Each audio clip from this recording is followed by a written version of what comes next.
My name is Olivia. I am 36 years old.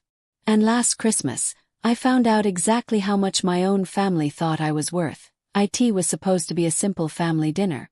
Just one night a year where I played my role, smiled and kept the peace. I'd spent weeks planning it. Booking the groceries, ordering the specialty wine my mom liked, making sure the table looked perfect. I paid for everything like I always did. No one noticed. No one ever did. We were barely 10 minutes in before it started. My mom clinked her fork against her glass, leaned back in her chair, and smiled that tight smile she always used when she was about to joke. "So, Olivia," she said loudly, making sure the whole table could hear, "how's that little online thing of yours going? Still playing businesswoman on the internet?" There it was. The line I'd heard 100 times, wrapped in faux concern. My brother snorted into his drink. Hey, as long as it keeps her busy. Some people just aren't cut out for real careers. Laughter rippled around the table. Not the nervous kind. The comfortable kind. The kind that tells you everyone agrees. I smiled because that's what I always did. I made a comment about the roast needing more salt and stood up to grab another serving dish, pretending my ears weren't burning. Pretending I hadn't spent the last 6 years building something they refused to take seriously. They talked over me the rest of dinner. About my brother's promotion. About my cousin's new car. About how hard everyone else was working. Meanwhile, I refilled glasses, cleared plates, and swallowed the familiar ache in my chest. What they didn't know, what they'd never bothered to ask, was that I just closed the biggest quarter of my life after dessert. I went into the study to grab my phone. I'd left my laptop open on the desk. An email draft still pulled up. I didn't think about it. Why would I? No one had ever shown interest before. That's when I heard my brother's voice crack. "Is this a joke?"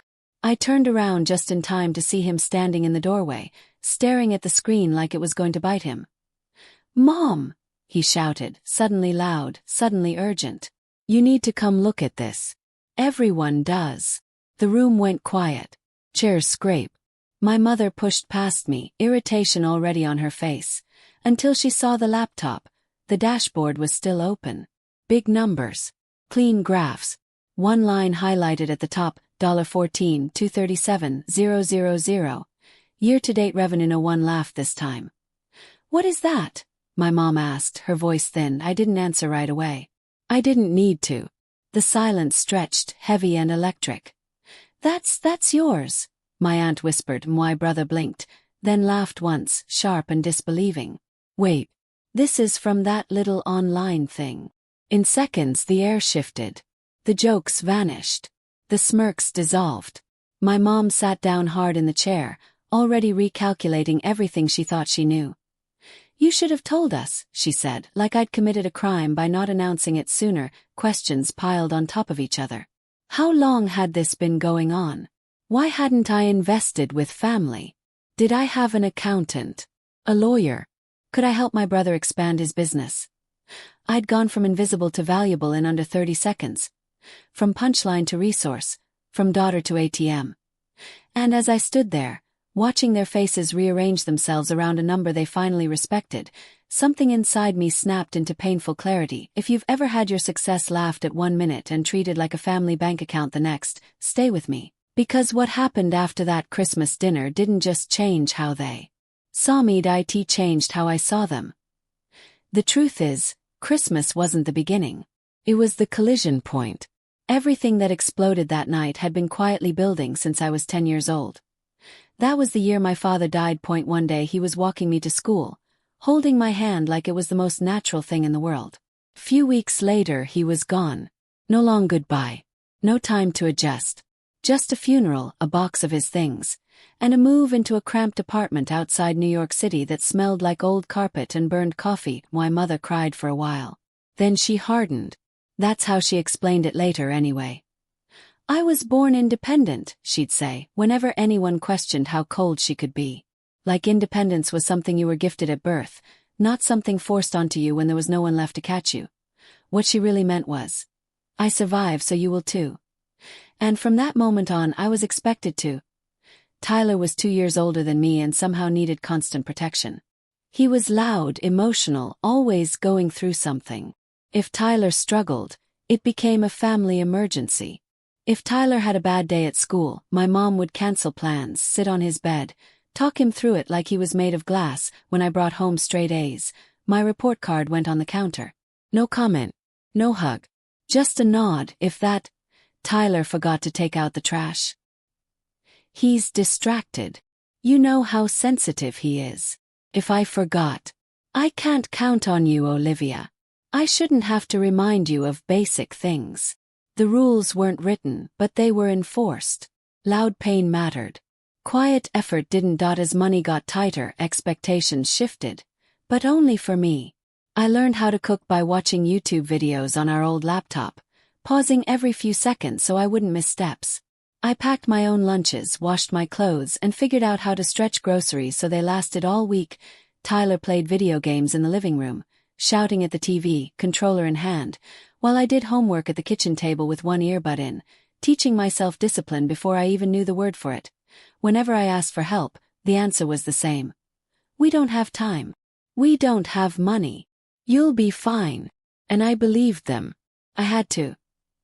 The pattern was clear by the time I hit high school. I wasn't fragile. I wasn't needy. I was the one who could handle things.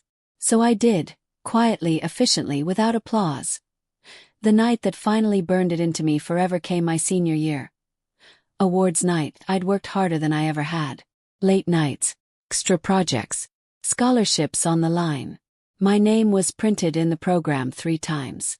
I remember holding it in my hands backstage, smoothing the paper flat, heart pounding like maybe, just maybe, this would be the night she saw me and why Mom promised she'd be there. I wouldn't miss it, she said. I scanned the audience as I walked onto the stage. Row after row of faces. Parents with phones out. Applause rising and falling like waves. Her seat was empty. Afterward, I found out she'd gone to Tyler's NBA game night instead. He wasn't even playing, just watching with friends. She said he needed her more. I stood on that stage, diploma in hand, staring at the empty chair where she should have been, and something inside me went very still. That was the night I stopped hoping they'd notice my effort and started quietly planning a life where they wouldn't have to notice at all. I didn't get louder. I didn't rebel. I didn't beg. I just started building. And years later, when a $14 million number finally forced them to look at me, they thought it came out of nowhere. It didn't. It came from a little girl who learned early that invisibility could either break you or make you unstoppable. College wasn't just my way out. It was my first clean breath. I filled out my FAFSA at the kitchen table while chaos unfolded around me. Tyler was shouting about a blown parley. My mom was pacing, phone pressed to her ear, voice tight with stress. No one asked what I was doing. No one noticed when I hit submit, hands shaking, heart racing like I was committing a small act of rebellion.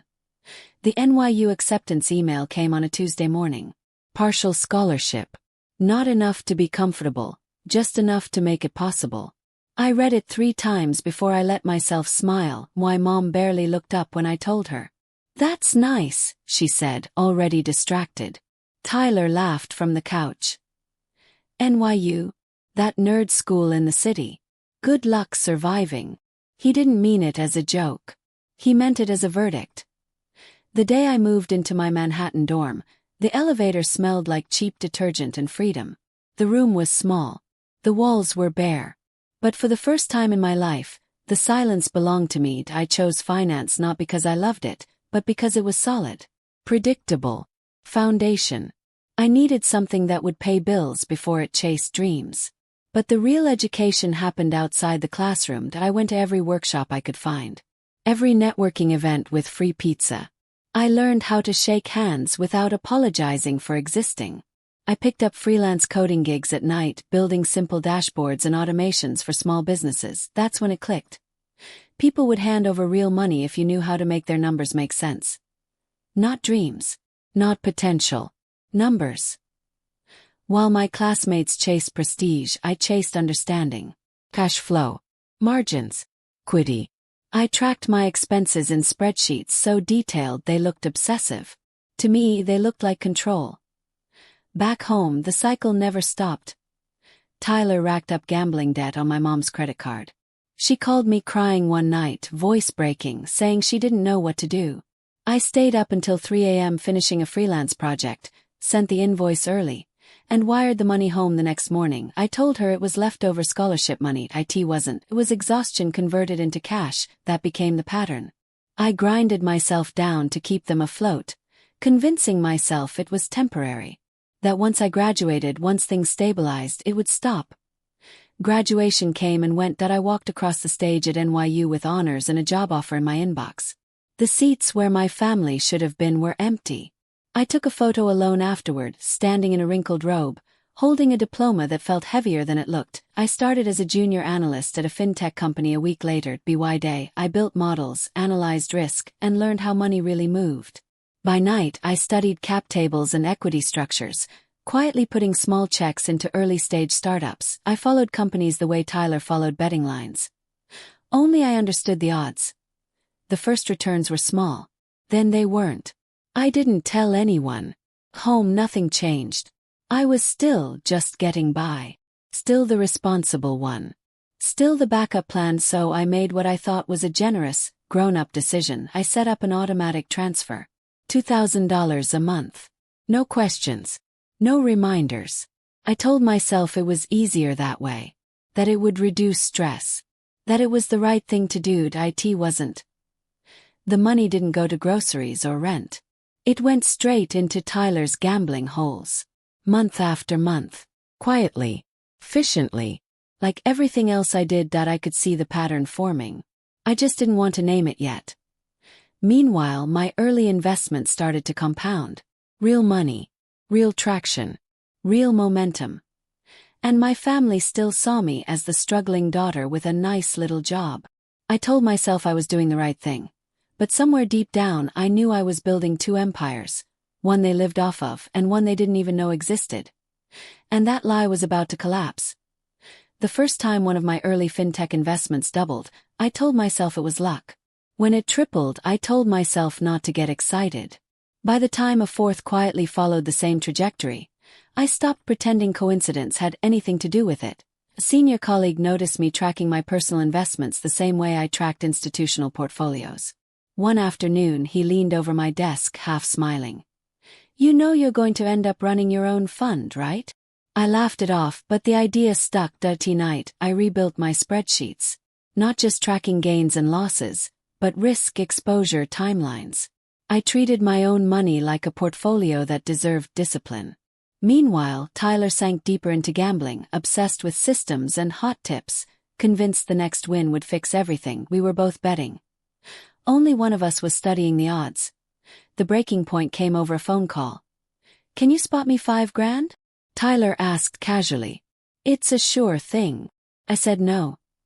There was a pause, then anger. He called me cold, selfish, lucky, accused me of forgetting where I came from. I hung up shaking, but something inside me felt strangely calmed. I realized I was waiting for permission I was never going to get. The next morning I walked into my manager's office and told him I was leaving. He stared at me for a moment, then broke into a grin. "I knew it," he said. "Go do it." I left with a small cushion, a carefully built portfolio, and more belief in myself than I'd ever allowed. The first year was brutal.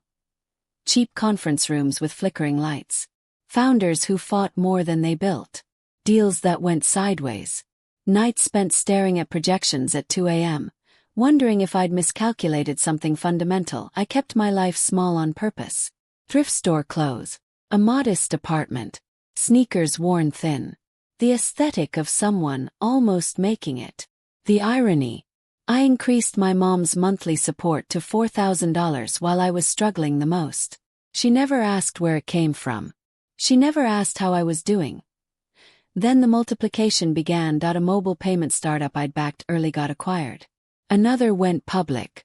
I learned when to ride volatility, and when to take chips off the table. The numbers climbed quietly. 0.2 million. 5.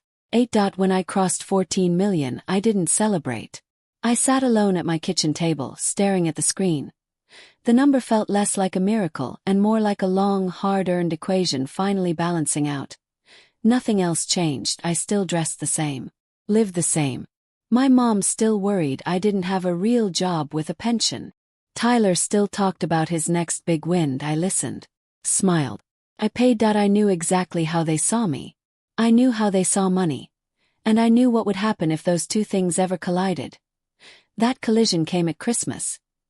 The call came 3 days before Christmas. My mom's voice was already tired when I answered. In the background, a TV blared, sports commentators shouting, the familiar rhythm of Tyler yelling at the screen. "I don't know how we're going to do Christmas this year," she sighed. "Everything's so expensive. It's just impossible."